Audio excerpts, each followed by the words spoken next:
പ്രിയപ്പെട്ട നേതാക്കന്മാരെ, സഹപ്രവർത്തകരെ, സഹോദരി സഹോദരന്മാരെ, ഈ തെരഞ്ഞെടുപ്പിൻ്റെ പ്രാധാന്യത്തിനെ കുറിച്ച് ഇവിടെ പ്രസംഗിച്ച പ്രാസംഗികന്മാരെല്ലാം സവിസ്തരം പ്രതിപാദിച്ചിട്ടുണ്ട്. ഒരു ദീർഘമായ പ്രസംഗത്തിന് ഈ വേദി വിനിയോഗിക്കുന്നില്ല. ഇന്ന് നമ്മുടെ രാജ്യത്തിനെ സംബന്ധിച്ച് ഈ തെരഞ്ഞെടുപ്പ് വളരെ പ്രധാനപ്പെട്ടതാണ് എന്നുള്ള കാര്യത്തിൽ ആർക്കും ഒരു സംശയമില്ല. നമുക്കറിയാം, ഇന്ത്യയുടെ സ്വാതന്ത്ര്യ സമരത്തിനെ കുറിച്ച് പഠിച്ചവരാണ് ഞാനും നിങ്ങളൊക്കെ. അന്ന് മഹാത്മജി പറഞ്ഞൊരു വാചകം ഇന്നും ഇന്ത്യയുടെ ചരിത്രത്തിലൊരു സുപ്രധാന വാചകമായിരുന്നു: ഡു ഓർ ഡൈ, അത് പ്രവർത്തിക്കുക അല്ലെങ്കിൽ മരിക്കുക. എന്നാൽ നമുക്ക് പറയാനുള്ളതല്ല, പ്രവർത്തിക്കുക, നേടിയെടുക്കുക. അതായിരിക്കണം ഈ തെരഞ്ഞെടുപ്പിൽ നമ്മുടെ മുമ്പിലാവുക. ഇവിടെ നമുക്ക് അറിയാം, ഇന്ത്യയിലെ മുഴുവൻ കഴിഞ്ഞ 10 വർഷമായിട്ടൊരു ഫാസിസ്റ്റ് ഭരണമാണ്. അതായത് ഇന്ത്യ ഒരു മതാധിഷ്ഠിത രാജ്യമാക്കാനാണ് BJP ശ്രമിച്ചുകൊണ്ടിരിക്കുന്നത്. ഇന്ത്യയിലെ പല സംസ്ഥാനങ്ങളുടെയും സ്ഥിതി പരിശോധിക്കുമ്പോൾ ന്യൂനപക്ഷ വിഭാഗങ്ങളിൽപ്പെട്ട മുഴുവൻ ആളുകളെയും ഇല്ലായ്മ ചെയ്യാനുള്ള പ്രവർത്തനമാണ് നടക്കുന്നത്. അപ്പോൾ നമുക്കറിയാം, ഈ അടുത്ത കാലങ്ങളിലായി ക്രിസ്മസിനും ഈസ്റ്ററിനൊക്കെ ചില പുതിയ സുഹൃത്തുക്കൾ ഇപ്പോൾ അരമനകളിലും മറ്റും സന്ദർശനം നടത്തുന്നു. അവർ കേക്കുമായിട്ടും സൗഹൃദ സന്ദേശമൊക്കെ ആയിട്ട് വരുമ്പോൾ മണിപ്പൂരിലെ അവസ്ഥയ്ക്ക് വല്ല മാറ്റവും ഉണ്ടായിട്ടുണ്ട്. എത്രയധികം ക്രൈസ്തവ ദേവാലയങ്ങൾ അവിടെ തകർക്കപ്പെട്ടു. എത്ര ക്രൈസ്തവ സഹോദരി സഹോദരന്മാർ അവിടെ കൊല ചെയ്യപ്പെട്ടു. 2 തവണ തൃശ്ശൂരിൽ വന്ന മോഡി ഒരിക്കലെങ്കിലും മണിപ്പൂരിൽ പോയിട്ടുണ്ട്. പറയുമ്പോൾ അദ്ദേഹത്തിന്റെ പാർട്ടിക്കാരനാണ് അവിടെ മുഖ്യമന്ത്രി. അദ്ദേഹത്തിന്റെ പാർട്ടിക്ക് പങ്കാളിത്തമുള്ള ഗവൺമെന്റാണ് മണിപ്പൂരിൽ. ഇത്രയൊക്കെ കലാപം ഉണ്ടായിട്ടും അദ്ദേഹം തിരിഞ്ഞു നോക്കിയിട്ടില്ല. അങ്ങനെ തിരിഞ്ഞു നോക്കാത്ത പ്രധാനമന്ത്രിയാണ് തൃശ്ശൂരിൽ വന്ന് മോഡിയുടെ ഗ്യാരണ്ടി പ്രഖ്യാപിക്കുന്നത്. സ്വന്തം ഗവൺമെന്റുള്ള സംസ്ഥാനത്തെ ജനങ്ങളെ രക്ഷിക്കാൻ കഴിയാത്ത മോഡിക്ക് എങ്ങനെ ഇന്ത്യ രാജ്യത്തിന് വേണ്ടി ഒരു ഗ്യാരണ്ടി നൽകാൻ കഴിയും? എന്താണ് അദ്ദേഹത്തിന്റെ ഗ്യാരണ്ടി? ഒരു ഭാഗത്ത് സൗഹൃദം, മറുഭാഗത്ത് മർദ്ദനം. അതാണോ ഗ്യാരണ്ടി? മണിപ്പൂരിനെ കുറിച്ച് പറയുമ്പോൾ സ്ഥിരം BJPക്കാർ പറയുന്നൊരു വാചകമുണ്ട്: 2 സമുദായങ്ങൾ തമ്മിലുള്ള സ്പർദ്ധയാണ്, 2 ഗോത്രവർഗങ്ങൾ തമ്മിലുള്ള സ്പർദ്ധയാണ്, മെയ്തികളും കുക്കികളും. പക്ഷെ ഇവിടെ നമുക്ക് ചോദിക്കാനുള്ള ചോദ്യം, 2 ഗോത്ര സമുദായങ്ങൾ തമ്മിൽ ഏറ്റുമുട്ടുമ്പോൾ എന്തുകൊണ്ടാണ് ഒരു മതത്തിന്റെ മാത്രം ദേവാലയങ്ങൾ തകർക്കപ്പെടുന്നു? ക്രൈസ്തവ ദേവാലയങ്ങൾ തകർക്കപ്പെടുന്നു, ക്രൈസ്തവർ കൊല ചെയ്യപ്പെടുന്നു. പ്രധാനമന്ത്രി പറയുന്നു ഇത് 2 സമുദായങ്ങൾ തമ്മിലുള്ള സ്പർദ്ധയാണ്, അതല്ലാതെ മതപരമായിട്ടുള്ള സ്പർദ്ധയല്ല. മതപരമായിട്ടുള്ള സ്പർദ്ധയല്ലെങ്കിൽ അതാണ് നമ്മൾ ചോദിക്കുന്ന ചോദ്യം: എങ്ങനെ ഒരു സമുദായം മാത്രം ആക്രമിക്കപ്പെടുന്നു? അതിന് മറുപടിയില്ല. പിന്നെ 10 വർഷം ഭരിച്ചൊരു സർക്കാർ നേട്ടങ്ങളെക്കുറിച്ചൊന്നും പറയുന്നില്ല. എന്താ നേട്ടം? ആർക്കെങ്കിലും 15 ലക്ഷം രൂപ സ്വന്തം അക്കൗണ്ടിൽ വന്നു? ഏത് കൃഷിക്കാരനാണ് വന്നിട്ടുള്ളത്? മാത്രമല്ല, കൃഷിക്കാരന്റെ അവകാശങ്ങൾക്ക് വേണ്ടി സമരം ചെയ്ത കർഷകരെ വെടിവെച്ചു കൊല്ലല്ലേ ഇന്ത്യയുടെ തലസ്ഥാനത്ത്? ഒരു സമരം ചെയ്യാൻ സ്വാതന്ത്ര്യം അവർക്കുണ്ടോ? അങ്ങനെ ജനങ്ങളെ ദുരിതത്തിലാഴ്ത്തുമ്പോൾ സമ്പന്നർക്ക് വേണ്ടി മാത്രം, അദാനിക്ക് വേണ്ടി, അംബാനിക്ക് വേണ്ടി പ്രവർത്തിക്കുന്ന ഒരു പ്രധാനമന്ത്രി, അതാണ് ഇന്ത്യയുടെ പ്രധാനമന്ത്രി. ഞങ്ങളൊക്കെ പാർലമെന്റിൽ ഈ മോഡിയുടെ പ്രസംഗം കേൾക്കുമ്പോൾ സത്യത്തിൽ ഞങ്ങളൊക്കെ അത്ഭുതപ്പെടാറുണ്ട്. കാരണം എങ്ങനെയാണ് ഇന്ത്യയുടെ ഒരു സ്ഥാപകനായിട്ടുള്ള നെഹ്റുവിനെ ഇത്ര മ്ലേച്ഛമായ രീതിയിൽ കുറ്റം പറയാൻ കഴിയുക? നെഹ്റുവിന്റെ ഏതെങ്കിലും ക്വാളിറ്റി മോഡിക്കുണ്ടോ? ഇപ്പൊ കഴിഞ്ഞ 5 വർഷമായിട്ട് ഞാൻ ലോക്സഭയിൽ അംഗം. നിരവധി ചോദ്യങ്ങൾ പ്രധാനമന്ത്രിയോട് ഞാൻ എഴുതി ചോദിച്ചിട്ടുണ്ട്. എന്റെ ചോദ്യങ്ങൾ ലിസ്റ്റിട്ട് പ്രധാനമന്ത്രി വന്നിട്ടുണ്ട്. ദൈവം സഹായിച്ച് 5 കൊല്ലത്തിനിടയിൽ ഒരു MP-യുടെ ചോദ്യത്തിന് പോലും, എന്റെ മാത്രമല്ല, 543 അംഗങ്ങളുള്ള ലോക്സഭയിൽ ഇന്ന് വരെ ഒരു ചോദ്യത്തിനും മറുപടി പറയാത്തൊരു പ്രധാനമന്ത്രി. അത് ഒരു റെക്കോർഡാണ് ഇന്ത്യൻ പാർലമെന്റിന്റെ. ഒരൊറ്റ ചോദ്യത്തിന് പ്രധാനമന്ത്രി മറുപടി പറഞ്ഞിട്ടില്ല. ആകെ വരുന്നത് വല്ലപ്പോഴും വരുന്നത്. നമ്മൾ ഈ സിനിമയിലുണ്ടല്ലോ, ചില നായകന്മാരൊക്കെ ചില സിനിമയിൽ ഗസ്റ്റ് ആർട്ടിസ്റ്റുകളായിട്ട്. അതുപോലെയാണ് ഇന്ത്യയിൽ എല്ലായിടത്തും പ്രത്യക്ഷപ്പെടുന്ന മോഡി വളരെ ചുരുക്കം മാത്രം പ്രത്യക്ഷപ്പെടുന്നത് ഇന്ത്യൻ പാർലമെന്റിൽ. അത് മിക്കവാറും രാഷ്ട്രപതിയുടെ പ്രസംഗത്തിന് നന്ദി പ്രമേയം വരുമല്ലോ, അതിന് മറുപടി പറയാനാണ് വരിക. അത് പിന്നെ 1 മണിക്കൂർ മുഴുവൻ കോൺഗ്രസിനെ ചീത്ത പറയുക, നെഹ്റുവിനെ ചീത്ത പറയുക, അതിനുവേണ്ടി പരിഹസിക്കുക. ഇങ്ങനെ ദാഷ്ട്യമുള്ളൊരു പ്രധാനം ഇനി ഒരിക്കലും ഇന്ത്യയിൽ ഉണ്ടാവരുത് എന്നാണ് ഞാൻ നിങ്ങൾക്ക് പ്രാർത്ഥിക്കുന്നത്. ഗവൺമെന്റിന്റെ നേട്ടങ്ങൾ എന്തൊക്കെയാ അറിയാം? ഞങ്ങൾ മുത്തലാഖ് നിരോധിച്ചു. കാശ്മീരിന്റെ പ്രത്യേക പദവി ഞങ്ങൾ എടുത്തു കളഞ്ഞു. അയോധ്യയിൽ ശ്രീരാമക്ഷേത്രം പണിതു.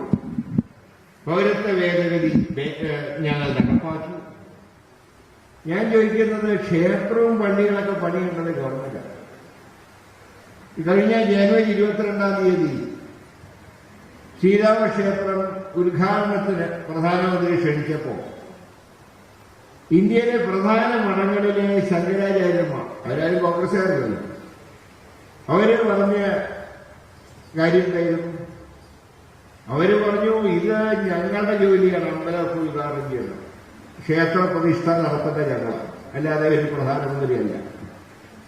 നമുക്കത് ഇന്ത്യയുടെ ചരിത്രത്തിൽ സ്വാതന്ത്ര്യം കിട്ടിയതിനു ശേഷം ഗുജറാത്തിലെ സോമനാഥ ക്ഷേത്രം പുതുക്കിപ്പണിതു. മുഹമ്മദ് ഗസ്നിയുടെ ആക്രമണത്തിനെ തുടർന്ന് തകർന്നുപോയ ക്ഷേത്രം പുനരുദ്ധരിച്ചു. അതിന്റെ ഉദ്ഘാടനത്തിന് അന്ന് രാഷ്ട്രപതിയായിരുന്ന ഡോക്ടർ രാജേന്ദ്ര പ്രസാദിനെ ക്ഷണിച്ചു. രാജേന്ദ്ര പ്രസാദ് നെഹ്റുവിനോട് ചോദിച്ചു, ഇങ്ങനെ എന്നെ ഉദ്ഘാടനത്തിന് ക്ഷണിക്കുന്നുണ്ട്, ഞാൻ എന്താ ചെയ്യുക? നെഹ്റു പറഞ്ഞ മറുപടി, ഒരു വിശ്വാസി എന്നുള്ള നിലയിൽ നിങ്ങൾക്ക് അമ്പലത്തിൽ പോകാൻ തൊഴുക, ഒരു കുഴപ്പമില്ല. പക്ഷെ ഇന്ത്യയുടെ രാഷ്ട്രപതി എന്നുള്ള നിലയിൽ പുനരുദ്ധരിച്ച ക്ഷേത്രം നാടിന് സമർപ്പിക്കാൻ നിങ്ങൾക്ക് കഴിയില്ല. കാരണം നിങ്ങളുടെ മതേതര രാജ്യത്തിന്റെ രാഷ്ട്രപതി. അതാണ് നെഹ്റുവിന്റെ നിലപാട്.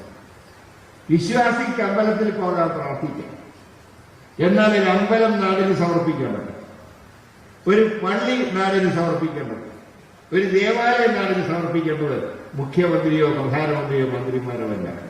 അതിനൊക്കെ അതാത് മതത്തിന്റെ അധിപന്മാരാണ്.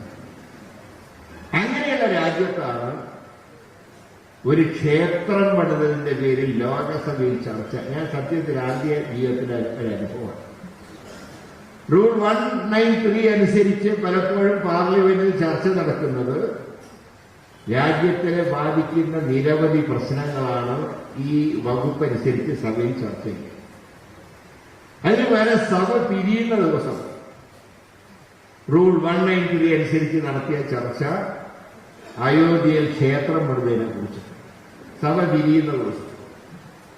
അന്ന് പോലും ഒരു സൗഹൃദത്തിന്റെ അന്തരീക്ഷം ഉണ്ടായിരുന്നു. അപ്പൊ നിങ്ങളൊക്കെ പല പഞ്ചായത്ത് മെമ്പർമാരും ഒക്കെ ഇവിടെ ഉണ്ടാവും, പഞ്ചായത്ത് പ്രസിഡന്റ് വലിയ രീതിയിലുണ്ടാവും. നിങ്ങളൊക്കെ 5 കൊല്ലം പഞ്ചായത്തിന്റെ കാലാവധി കഴിയുമ്പോൾ ഒരു ഗ്രൂപ്പ് ഫോട്ടോ, ഒന്ന് ചായ കുടിച്ച് 5 വർഷം ചെയ്ത കാര്യങ്ങളൊക്കെ ചർച്ച ചെയ്ത് എന്തെങ്കിലുമൊക്കെ നമ്മൾ തമ്മിൽ അങ്ങോട്ടും ഇങ്ങോട്ടൊക്കെ പറഞ്ഞിട്ടുണ്ടെങ്കിൽ അതൊക്കെ ജനാധിപത്യത്തിന്റെ ഭാഗമായി കാണുക എന്ന് പറഞ്ഞിട്ടല്ലേ നിങ്ങൾ തിരിയാത്തത്. ഇത്തവണ ഞങ്ങൾ തിരിഞ്ഞപ്പോൾ അങ്ങനെയൊന്നും ഉണ്ടായിരുന്നു. അപ്പോഴും ക്ഷേത്രം പണിതതിന്റെ വിവാദം, ഒരു ചായ പോലും പരസ്പരം കുടിക്കാതെ, ഒരു ഉപചാരം ചെല്ലാതെ ആണ് 17ാം ലോക്സഭയുടെ അവസാന സമ്മേളനം പിരിഞ്ഞത്. ഇതൊക്കെ ഒരു ജനാധിപത്യ രാജ്യത്തിന് ചേർന്നതാണ്. ഇതൊക്കെയാണ് ഒരു മതേതര രാജ്യത്തിന്റെ സംസ്കാരം.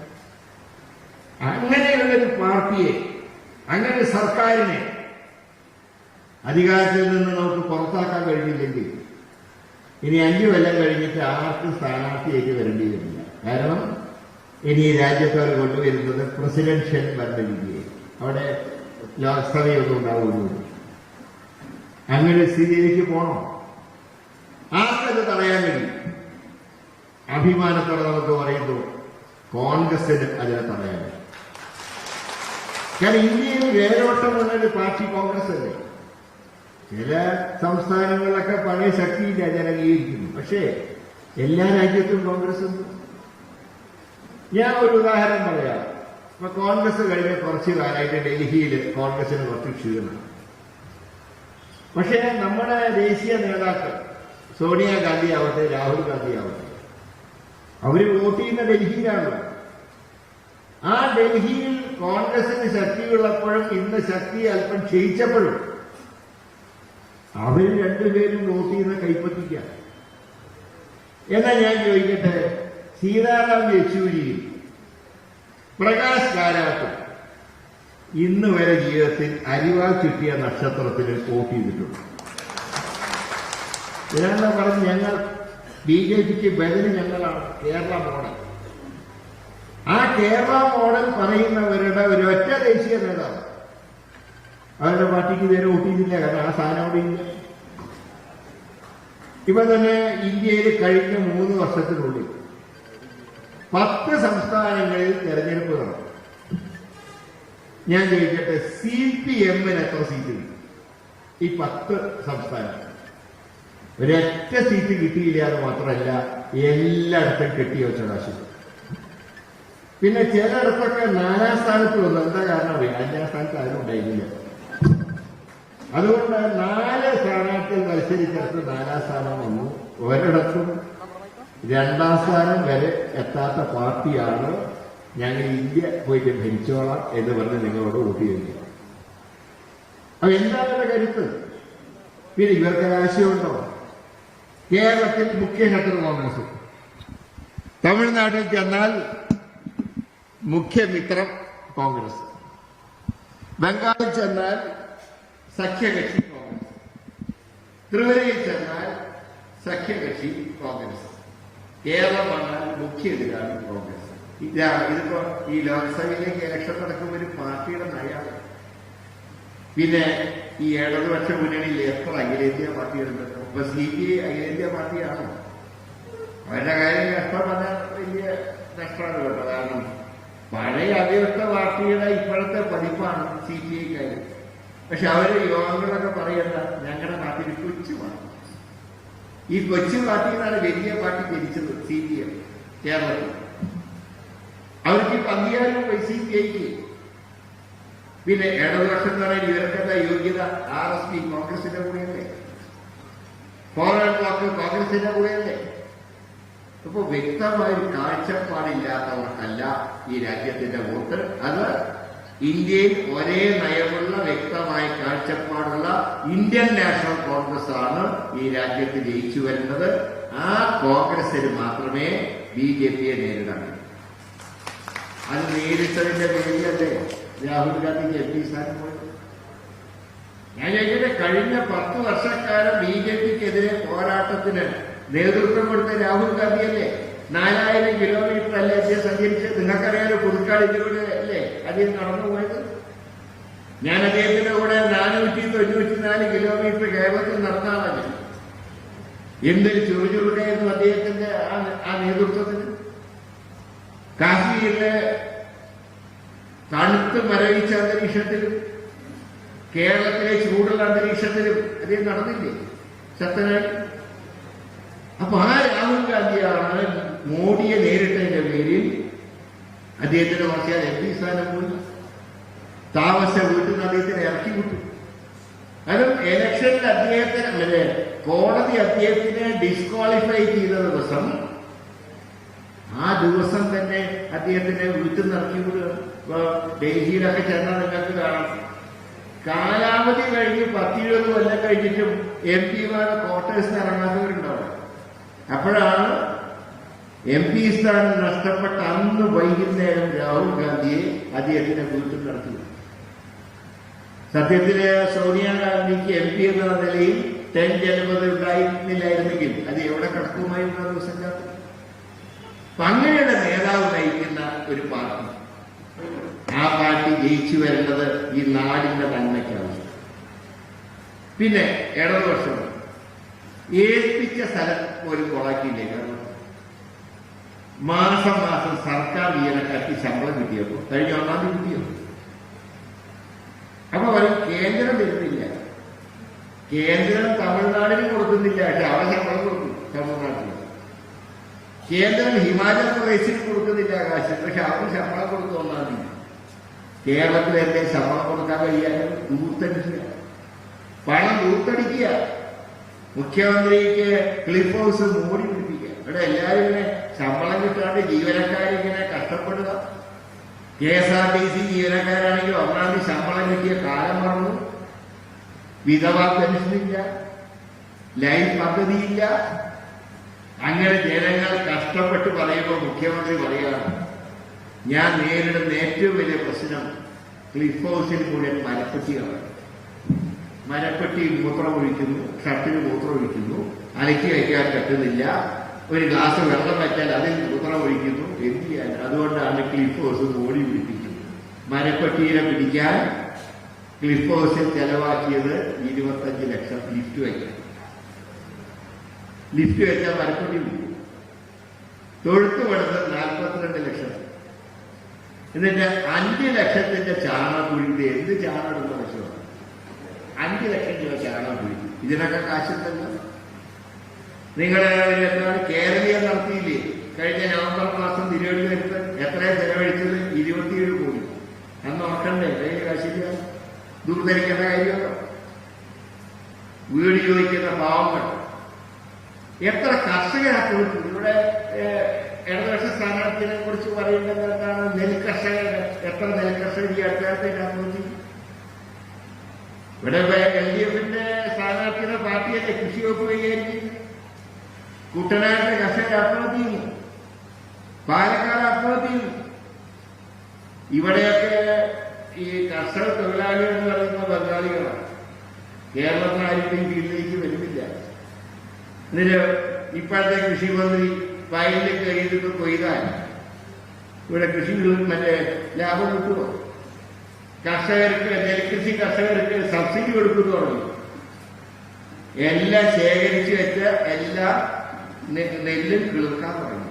സബ്സിഡി മാത്രം കിട്ടിയിട്ടില്ല. ഇപ്പൊ കർഷകർ ആത്മഹത്യ ചെയ്യുന്നു. മത്സ്യത്തൊഴിലാളിയുടെ കാര്യമാണെങ്കിൽ അതിലേറെ ദയനീയം. എല്ലാ രംഗത്തും കഷ്ടപ്പെടുകയാണ് ജനങ്ങൾ. പിന്നെ എന്തടിസ്ഥാനത്തിലാണ് ജനങ്ങൾ വോട്ട് ചോദിക്കുന്നത്? ഇപ്പൊ മിനിഞ്ഞാന്ന് LDFന്റെ ലൈസൺ കമ്മിറ്റിയില് CPI-കാരൻ പറഞ്ഞെന്താ? ഞങ്ങൾക്ക് വോട്ട് ചോദിച്ച് ജനങ്ങളെ അംഗീകരിക്കാൻ കഴിയുന്നില്ല. അവർ ചോദിക്കാൻ എവിടെ ഞങ്ങളുടെ പെൻഷൻ, എവിടെ ശമ്പളം? കർഷകർ ചോദിക്കുന്നു എവിടെ ഞങ്ങളുടെ സബ്സിഡി? ഇതെല്ലാം പോട്ടെ, ഇപ്പൊ എല്ലായിടത്തും കാട്ടാനകൾ ഇറങ്ങിയിരിക്കല്ലേ, നാട്ടിൽ ഇറങ്ങപ്പെട്ടില്ലേ? മുമ്പ് വയനാട്ടിലായിരുന്നു ഏറ്റവും കൂടുതൽ കാട്ടാന. ശരി, ഇപ്പൊ കാട്ടാന മാത്രമല്ല, കാട്ടാന, കടുവ, കരടി, കാട്ടുപോത്ത്. അവര് പറയുന്നത് അറിയും, ഞങ്ങളെക്കാൾ ദുഷ്ടന്മാർ നാട് ഭരിക്കുമ്പോൾ ഞങ്ങൾ എന്തിനീ കാട്ടിൽ കിടന്ന് കഷ്ടപ്പെടുന്നതാണ് ഇവ വലിയ ഓരോന്ന്. ആ സ്ഥിതിയില് നമ്മുടെ ഒരു വനമന്ത്രി ഉണ്ട്, നമ്മുടെ ശശീന്ദ്രൻ. അത് ഇപ്പൊ മയക്കുപടി വയ്ക്കും, ഇന്ന് വയ്ക്കുമ്പോഴും നാളെ വയ്ക്കും. കുറച്ച് കഴിഞ്ഞപ്പോൾ നിശ്ചയം നിങ്ങൾ ഒടിഞ്ഞു നോക്കിയിരിക്കുക. എന്റെ സംശയം ഈ മയക്കുപടി വല്ല ഇയാൾക്ക് കൊണ്ടുപോകാൻ സംശയം. കക്ഷി ഇങ്ങനെ ഒടിഞ്ഞു നോക്കി.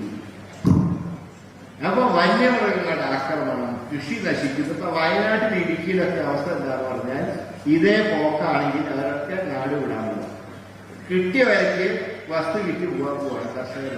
ആ രീതിയിലായി ഒരൊറ്റ ടൂറിസ്റ്റുകൾ കിട്ടുന്നില്ല കേരളത്തിലേക്ക്. കാരണം എല്ലായിടത്തും കാട്ടുപോത്തും കാട്ടാനയും കടുവയും എല്ലായിടത്തും കൂടി ഇറങ്ങുന്നില്ല. അപ്പൊ ഇങ്ങനെയുള്ള ഒരു അന്തരീക്ഷത്തിൽ ഈ രണ്ട് സർക്കാരുകളെയും ജനകീയമായി വിചാരണ ചെയ്യാൻ കിട്ടുന്ന സന്ദർഭമാണ് ഈ ലോക്സഭാ ഇലക്ഷൻ.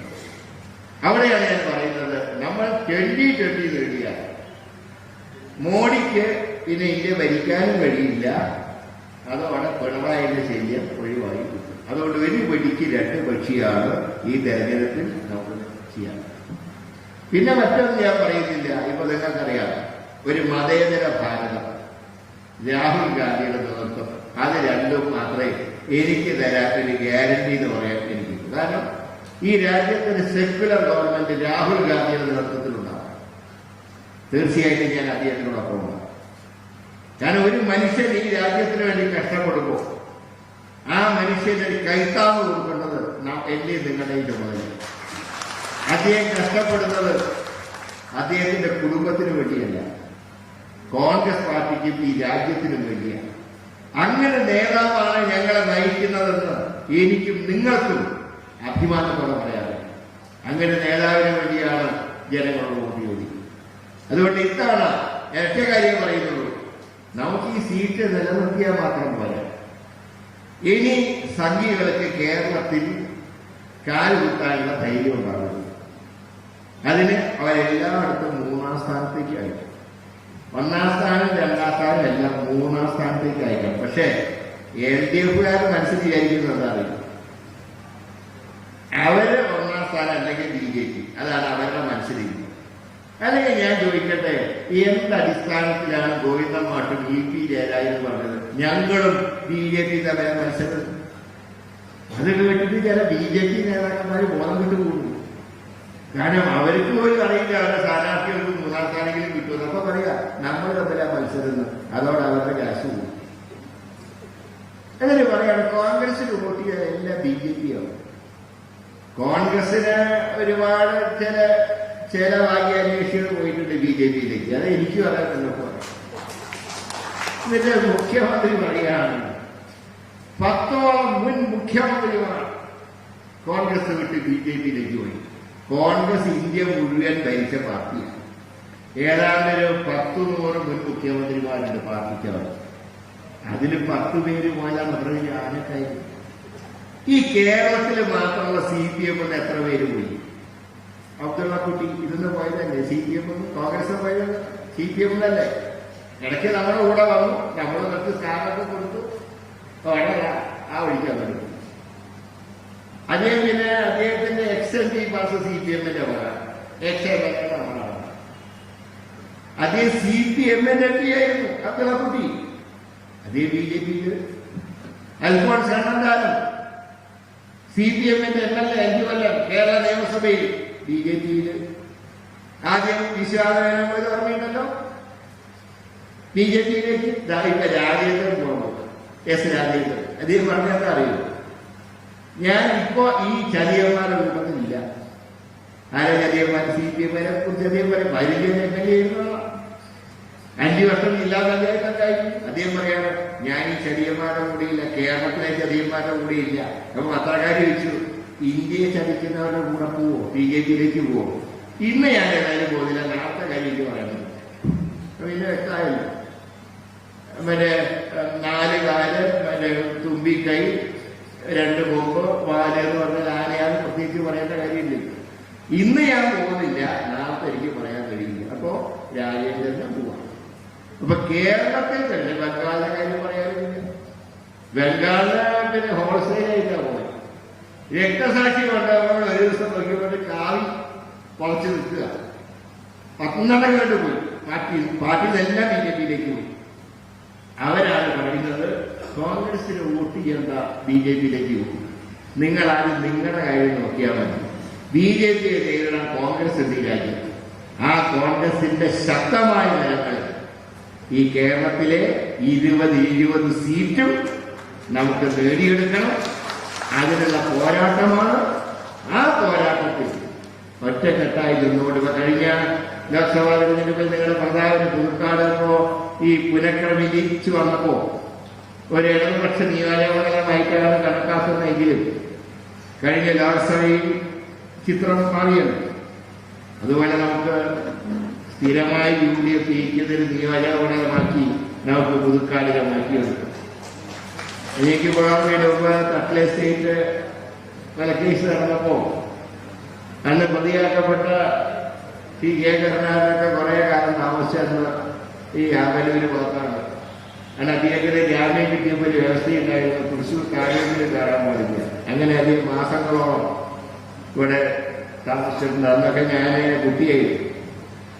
അന്ന് ഞാനൊക്കെ ഇടയ്ക്ക് അച്ഛനെ കാണാൻ ഇവിടെ വരാറുണ്ട്. അങ്ങനെയുള്ളൊരു പ്രദേശമാണ് ആമ്പല്ലൂർ പ്രദേശം ഉൾപ്പെട്ട പുതുക്കാട് എന്ന് പറയുന്നത്. അതുകൊണ്ട് ഇവിടെ തീർച്ചയായിട്ടും ലീഡർ പ്രവർത്തിച്ചൊരു മണ്ണാണ്. അളഗപ്പ ടെക്സ്റ്റൈൽസ് വലിയ ദീർഘകാലം യൂണിയൻ ചേർക്കാനായി, യൂണിയന്റെ പ്രസിഡന്റായി. അളഗപ്പയുടെ സ്ഥിതി എന്താണെന്ന് നിങ്ങൾക്കറിയാം. NTC നാഷണൽ ടെക്സ്റ്റൈൽസ് കോർപ്പറേഷന്റെ എല്ലാ മില്ലുകളും ഇന്ന് അടച്ചുകൂട്ടിയിരിക്കുകയാണ്. തിരുവനന്തപുരത്തുണ്ട്, അവിടെയുണ്ട് spinning mill, Tirumala spinning mill, അത് അടച്ചുകൂട്ടിയിരിക്കുകയാണ്. ഞാൻ തന്നെ ലോകസഭയിൽ ഞാനും ഒരുപാട് തവണ ഈ പൂട്ടിയിട്ട മില്ലുകൾ തുറക്കാൻ സർക്കാർ മുൻകൈ എടുക്കണമെന്ന് പറഞ്ഞ് ഞാൻ സതീശം കൊടുക്കുന്നു.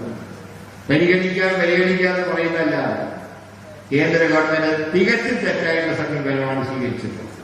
തീർച്ചയായും ഇന്ത്യ സഖ്യം അധികാരത്തിൽ വന്നാൽ ഇന്ത്യയിലെ മുഴുവൻ ടെക്സ്റ്റൈൽസ് മില്ലുകളും തുറക്കാനുള്ള നടപടികൾ തീർച്ചയായും സ്വീകരിക്കും എന്ന് അടിവരയിട്ട് പറയാൻ ഈ സന്ദർഭം വിനിയോഗിച്ചുകൊണ്ട് നിങ്ങളുടെ എല്ലാവരും അനുഗ്രഹാശിസ്സുകൾ ഉണ്ടാകണം എന്ന് അഭ്യർത്ഥിച്ചുകൊണ്ടും ഞാൻ എളിയ വാക്കുകൾ അവസാനിപ്പിക്കുന്നു. എല്ലാവർക്കും എളിയമായിട്ട്